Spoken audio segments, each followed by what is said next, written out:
할렐루야, 아멘. 오늘 이 새벽 예배로 불러주신 하나님의 은혜 감사드립니다. 성도님들의 삶에 예수님이 주시는 은혜와 평강이 충만한 하루 되기를 주님의 이름으로 축복합니다. 아멘.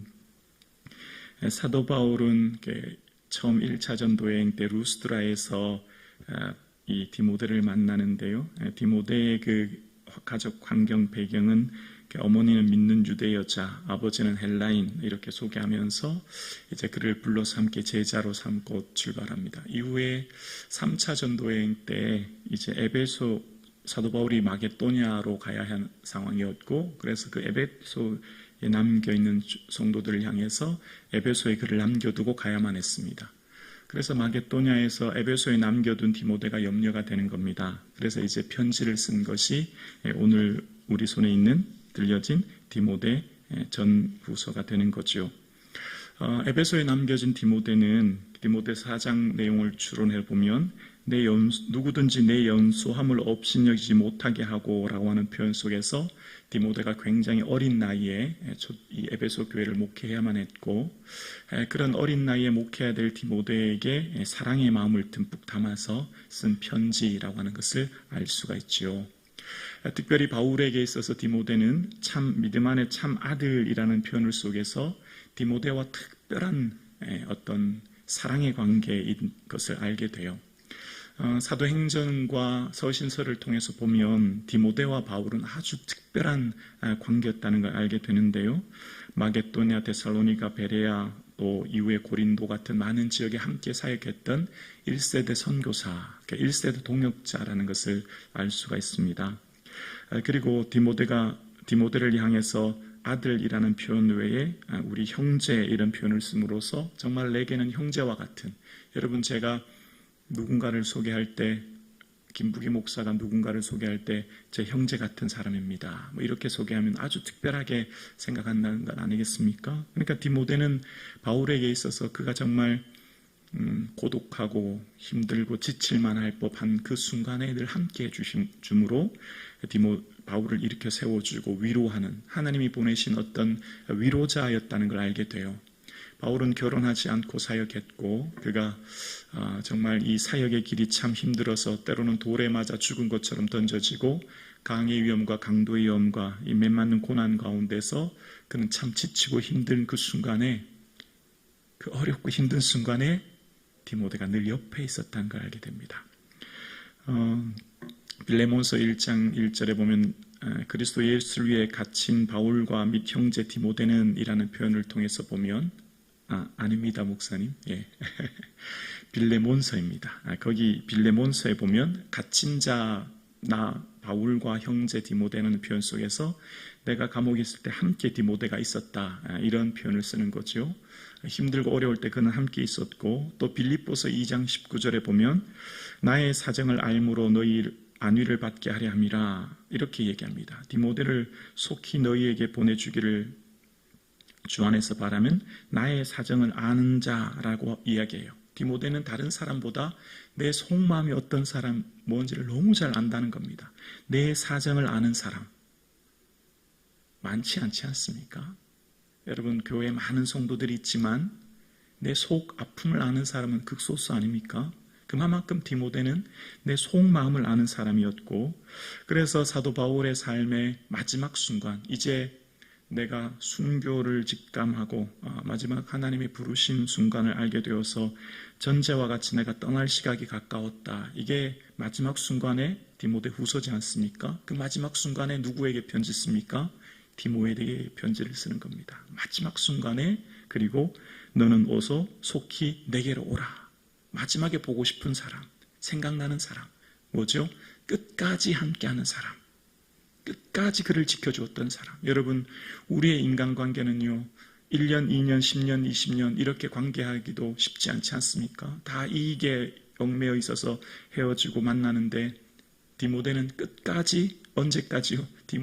바울이 순교하는 그 순간까지 너는 내게 어서 속히 오라라고 얘기하고 편지를 쓸 정도로 그 속마음을 아는, 마지막 순간까지 함께할 수 있는 사람이었다는 걸 알게 됩니다.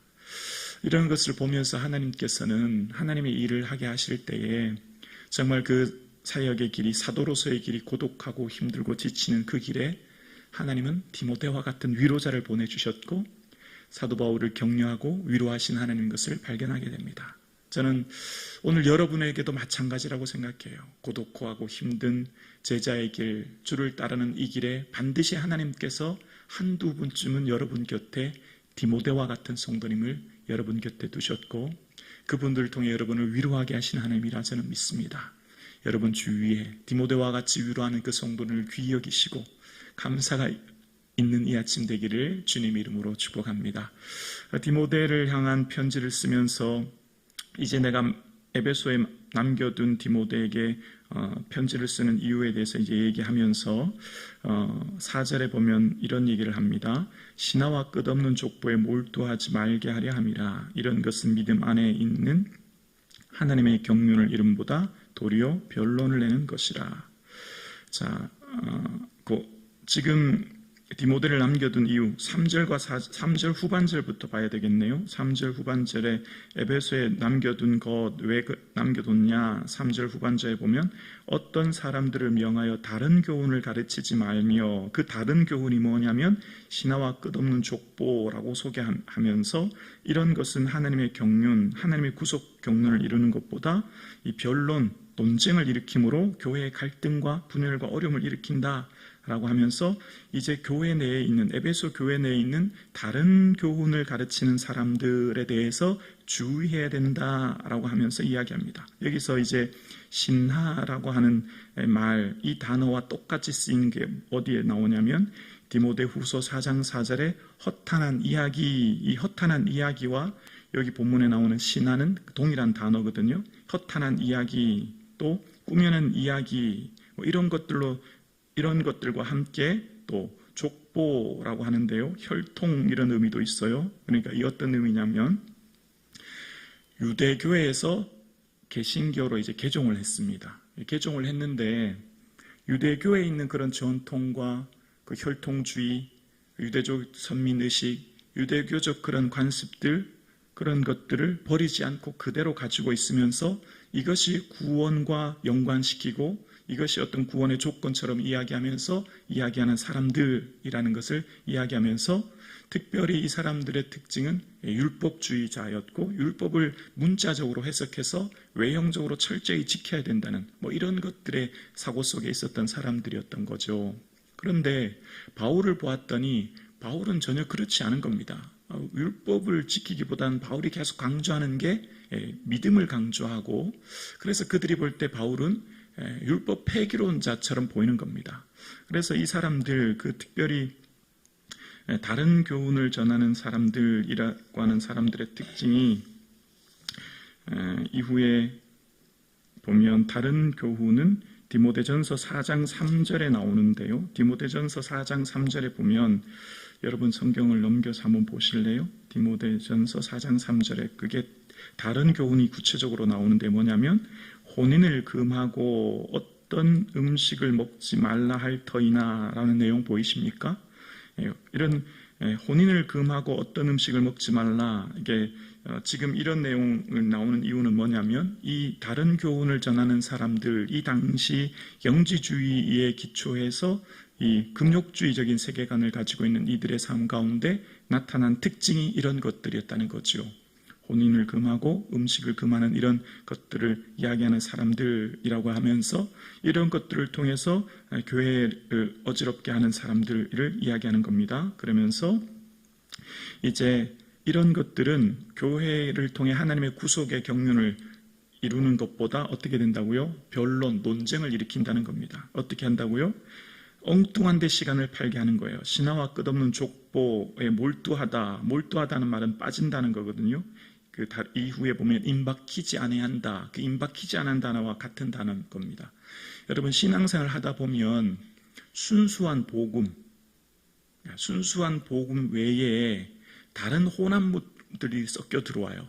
다른 것들이 들어옵니다. 그래서 그거를 통해서 우리 인생을 허비하는 인생을 살게 만들어요.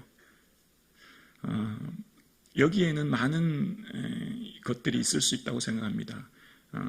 우리의 복음에는 이 세계관, 시대적 문화, 이 세대의 가치의 영향 아래 있거든요. 그래서 우리가 살아가는 이 시대에 우리가 오늘 대한민국이라고 하면 이 대한민국이라고 하는 사람들의 가치, 문화, 세계관 안에서 우리가 신앙생활을 하고 있기 때문에 이런 우리 대한민국의 고유한 유교적, 불교적 혹은 샤머니즘적 세계관 속에서 우리가 신앙생활을 하고 있고 또 이런 것들과 함께 우리는 시대적 오늘 이 시대가 중요하게 여기는 것을 보면 정치를 굉장히 중요하게 여기고 교회가 현실 정치에 참여하는 문제 같은 것들 이런 여러 가지 것들을 이야기하면서 복음이 이런 것이다 라고 하면서 얘기하는 것들이 있습니다. 그러면서 그렇게 하지 않으면 마치 교회가 잠자는 교회처럼 교회가 무지한 교회처럼 자기들이 얘기하는 걸 하지 않으면 마치 교회가 정통교회가 아닌 것처럼 이야기하는 이 시대 속에 우리가 살고 있죠. 그래서 복음이 무엇인가에 대해서 분명하게 알지 못하면 우리가 이단에 빠지기도 쉽고 시대 잘못된 조류에 빠지기도 쉽고 그래서 마치 이것이 주님의 뜻인 것처럼 내가 이렇게 해야만 하나님의 뜻을 이 땅에 이룬다. 이렇게 하는 게 나라를 구하는 것이다. 이렇게 하는 게 교회를 위한 것이다. 이렇게 하는 게 하나님 기뻐하는 것이다 라고 하면서 하나님의 진정한 구속 경륜보다는 오히려 그런 것들을 이야기함으로써 교회의 갈등과 분열을 일으키는 뭘 이야기하는지 이해가 되시나요? 네. 우리가 말하는 성경이 말하는 복음의 순수한 것이 무엇인가를 명확하게 알지 못하면 예리하게 분별하지 못하면 마치 뭉뚱그려져서 그것이 마치 주님의 나라와 주의 영광인 것처럼 헛된 일에 인생을 낭비하게 만드는 겁니다. 이게 매우 위험한 거예요.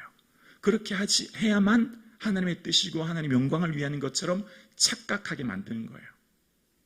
이때 당시 영지주의자들의 사고도 마찬가지였습니다. 그래서 그럼 복음이 무엇인가를 이야기하면서 5절에 보면 이 교훈의 목적은 청결한 마음과 선한 양심과 거짓이 없는 믿음에서 나오는 사랑이여느이라고 이야기합니다.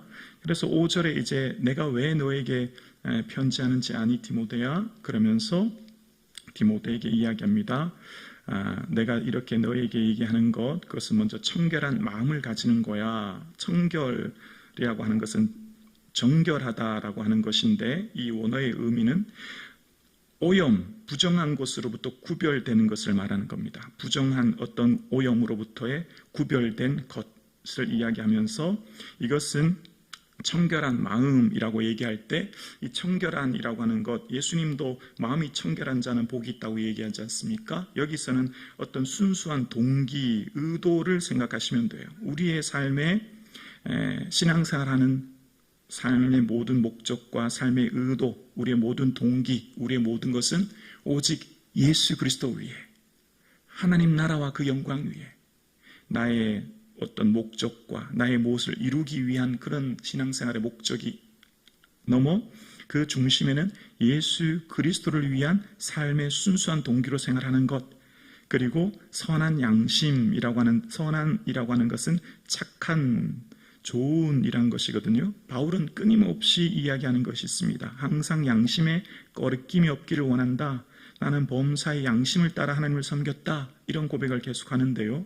믿음은 도덕과 함께 동전의 양면처럼 함께 가는 겁니다. 믿음이 있다라고 하면서 도덕적으로 살지 않으면 믿음은 의미가 없는 거예요. 믿음은 반드시 도덕적으로 드러나게 되어 있습니다. 도덕적인 삶의 모습으로 드러나는 거죠. 믿음의 삶과 도덕은 동전의 양면이죠. 같이 가는 거죠. 그래서 이 도덕적인 삶을 살게 하는 것은 각 사람마다 주어진 삶의 양심을 통해 작용하게 하는 거죠.